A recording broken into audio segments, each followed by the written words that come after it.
welcome back to the channel. I finished up everything yesterday, got everything installed. I went to go hand crank the motor over and I hear a weird grinding sound in the clutch area. And I'm not really entirely sure what's going on with it. My plan is to just like take out one piece by piece of the off the bell housing. I have the starter that's in there and I also have the slave cylinder in it.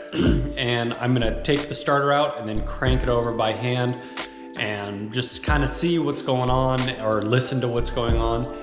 Other than that, it sounds like I need to take the transmission back out and I need to take the axles off and all that stuff and go back through it all again, which is really perplexing because I thought I had it all done correctly. Granted, I've never done this before, so maybe there's a nuance I forgot. I don't know. I have no idea. Anyways, so today my plan will be to mess with that a little bit. I don't really want to get under the car today. I'm not feeling like getting too dirty, but in here, I did want to work on changing out the distributor, the spark plug wires, and all the spark plugs. That's going to be my main task today. I do have this battery. I had it installed yesterday for fun to see what was going on. I was able to get the headlights to pop up. There was the windows go down, the lights work. Kind of exciting. I was able to engage the starter, so you know, we're on a good track. I do want to replace the fluids, and there's a whole bunch of really old hoses, but that's all gonna be for the future.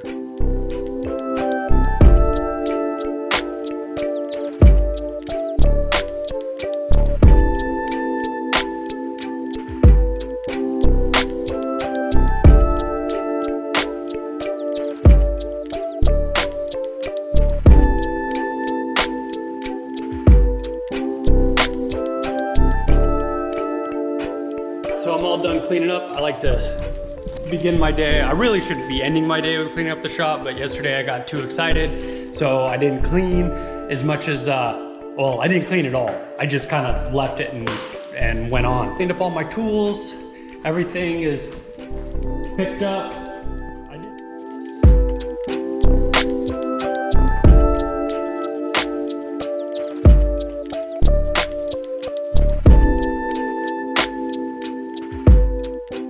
I removed the spark plugs, got the spark plug wires ready to go. I got everything laid out here. These are the old spark plugs here. You can see they're all brown and discolored. So these are the new spark plugs here. I got a spark plug gapping tool. They're supposed to be anywhere between 0.028 and 0.0330, 31, 32, something like that. Anyways, I did measure the gapping on them. They are within spec. I would like to make it a little bit smaller. When you make it a little bit smaller, the electrode here on the very end, I don't know if you can see it, that little electrode sitting on top of the white thing, that actually wears down. So over time, if you have a bigger gapping, or if you have a smaller gapping, the spark doesn't have to jump as far. But if you're on the higher end of your tolerance, then you have a bigger spark, and then you can have issues. We're gonna start with the first spark plug here. I'm gonna just take this wire off, follow it all the way back to this part on the distributor, and kind of, so I don't get my things confused, because I don't know where all these are. I might even just label these, put a piece of tape on as well. I know this isn't the firing orders 1, 2, 3, 4. It actually has the firing order right here on the block. So this is cylinder number 1, 3, 4, and 2.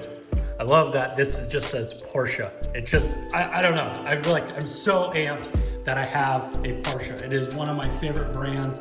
Granted, it's not the Porsche I want. I'm a big 911 fan, but hey, I'm excited.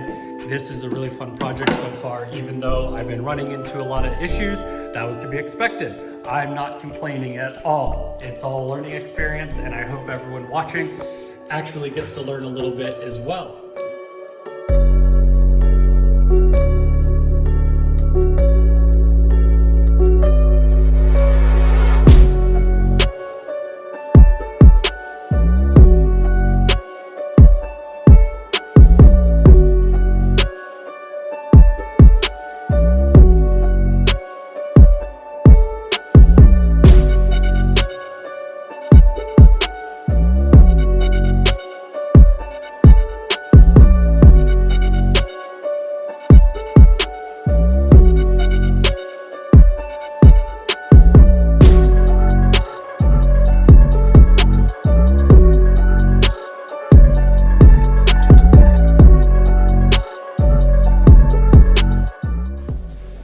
All right, I got the old distributor off.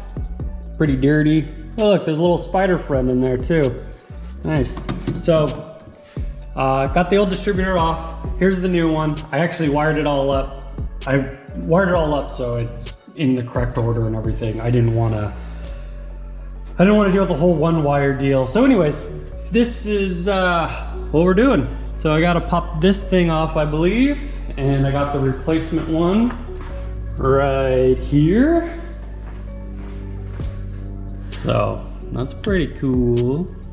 But anyways, that's when that spins, that's what's making the connection inside here. You can see these copper tabs that are inside. Well, that's what's telling the spark plug to fire. Pretty neat. Anyways, it looks like it's a rivet. I thought it might be a screw or something, but it looks like a rivet, and that's not good because I don't have a rivet gun, nor do I have anything else to fasten it in there with. I do have a drill so I can at least take it out, but I don't know what to put it back in with. Internet says that this is a hex wrench or an Allen key. And the internet was right. There was just a piece of gunk in there that had the same coloring, so it looked like a mushed in piece of metal like a rivet would be. So we're in the clear. Though in the manual it does say that when you take this Allen out, this thing gets fused. It is in there and it looks like an original one. So that's a 37-year-old grasp on that bad boy. Let's go in here, go to our hex wrench. What does the manual say for a hex wrench? It looks like it's an 1/8 or a 3mm key. That's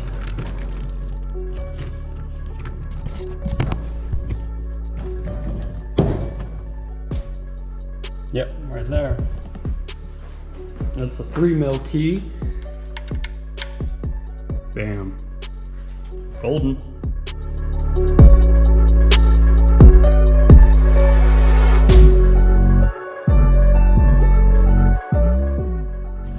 They weren't lying, that was pretty tough to take off, but it's a good thing I destroyed it, because I don't need it. Anyways, that's where it goes, because we got a new one.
Good news, I think.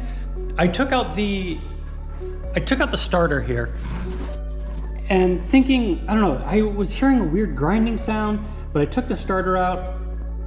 I just wanted to try one piece by piece. I do not want to take out the transmission at all. Able to get inside, or not get inside, but look inside one of the portholes there, and everything looks pretty straight, nothing looks funky.